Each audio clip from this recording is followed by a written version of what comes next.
13 years ago kanang nagsabot mi sa akong bana nga magtukod mi balay sa Pilipinas kay ganahan kay siya sa Pilipinas niya. Of course ako ganahan ko kay taga didto baya gyud ko na didto tanan akong pamilya.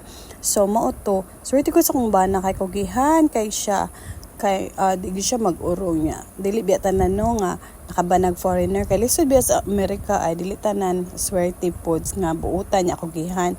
So mao to kada sweldo niya naagid migigahin sa among savings para nga di ko uton ba para sa among future nga plano kay na mao lagi to among plano nga sa Pinas na magstay.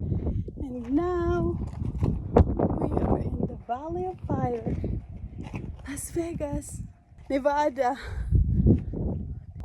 So among savings duha na siya ka klase, duha or tulo. Emergency, panlaag o pang Pilipinas, pambalay na mo sa Pilipinas. So non-negotiable gina siyang pambalay sa Pilipinas kay of course kinsa may amo sa liga. Karong September pohon mo uli mig Pinas maka-start na mi og patukod kay nakakuha na mi building permit, nakapalit na mi og yuta. So gihinay-hinay gud namo among pangapangandoy. So kamo pod kaya ra na ninyo kung mangandoy mo kinahanglan jud nga kanang non-negotiable gud. Non-negotiable ang